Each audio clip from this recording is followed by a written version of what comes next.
Alright, so now we'll be talking about the strengths and weaknesses of this skill. We will begin with the strengths. It is the first approach to conceptualize and create a structure of the process of leadership strictly around skills, um, which kind of falls into the second one. It describes leadership in terms of skills, or because it describes leadership in terms of skills, it makes leadership available to everyone, not necessarily applicable to everyone, but available. I kept thinking it was applicable for the longest time, but it's not true. Um, so, in comparison to Chapter 8's transformational leadership, and forgive me because I believe in one of my previous slides I said Chapter 2 in transformational leadership, but it's actually Chapter 8. I knew we read it last week, but it's not in Chapter 2, it's in Chapter 8. Um, in comparison to transformational leadership, I thought about, having charisma and being charismatic in transformational leadership, how those relate.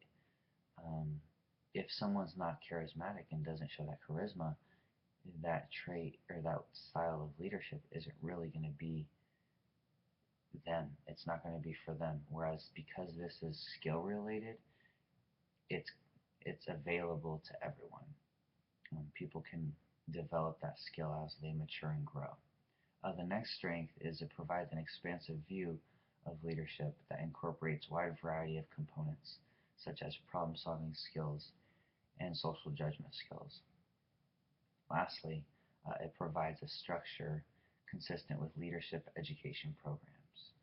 Now, in light of the criticisms, um, it seems to extend beyond the boundaries of leadership. Things like motivation, things like motivation, critical thinking, personality, and conflict resolution. These are things that are more than just leadership.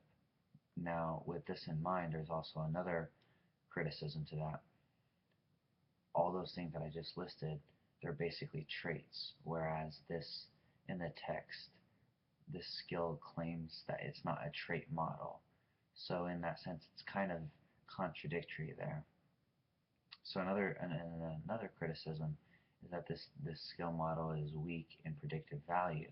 It does not explain specifically how variations in social judgment skills and problem-solving skills affect performance. And then lastly, probably one of the best criticisms in my opinion of this skill is that the skill model in the text was constructed by using a large sample of military personnel and observing their performance in the armed services, which raises an obvious question. Can the results be generalized to other populations or organizational settings, or is it just going to be related and applicable to those of the armed services?